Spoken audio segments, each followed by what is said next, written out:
During his 10-year NFL career, Chris Johnson ran for over 11,000 total offensive yards. He was a three-time Pro Bowl running back whose body was conditioned to withstand some of the most extreme physical punishment imaginable. But last year, he noticed a strange anomaly. He was experiencing a localized weakness in his right hand. For a retired running back, a minor ache or a slight loss of grip strength isn't cause for panic. Johnson and his wife reasonably assumed the weakness was simply residual wear and tear from a grueling decade playing professional football. When you spend your life pushing your body to its absolute physical limits, routine athletic trauma can easily camouflage the early, subtle warning signs of a severe systemic disease. Fast forward just 1 year. That minor weakness in his right hand had cascaded to the point where Johnson found himself physically unable to lift his 7-year-old daughter to make a wish over her birthday cake. His physical decline soon extended to his vocal cords. He lost the ability to speak clearly and now requires a speech-generating device just to communicate. The comforting idea of a lingering sports injury was completely shattered by his official, devastating medical diagnosis: amyotrophic lateral sclerosis. For both patients and their families, the sheer speed of this physical collapse is often the most traumatizing aspect of the disease. A seemingly minor symptom can evolve into near total immobility in a matter of months.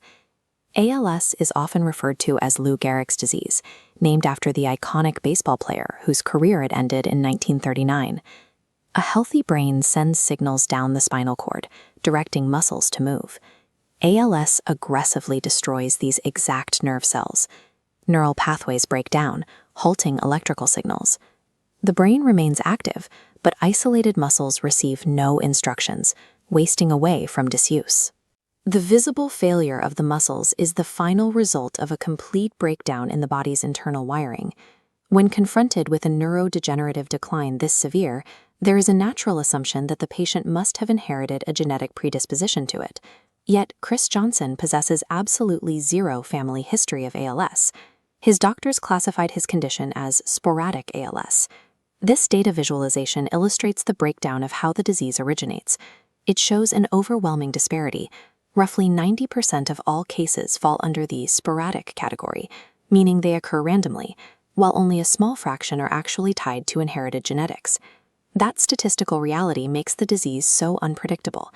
It completely bypasses lifestyle, fitness habits, and genetic history. Peak physical health offers no guaranteed protection. Johnson is now part of a recent cluster of high-profile figures publicly revealing their battles with the disease. Reality TV star Jenny Slaughton went public with her diagnosis last December, navigating a full year of mysterious symptoms before doctors could pinpoint the cause.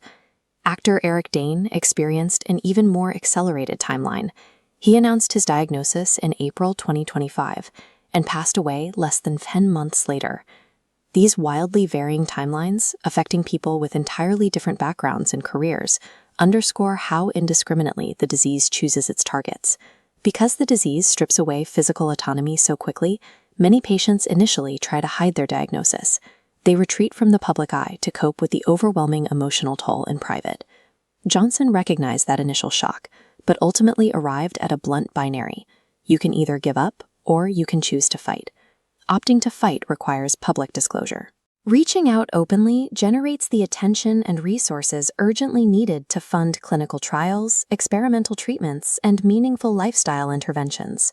Public disclosure shifts the disease from a private struggle into the public eye, where the funding and clinical trials needed to pursue a cure are won.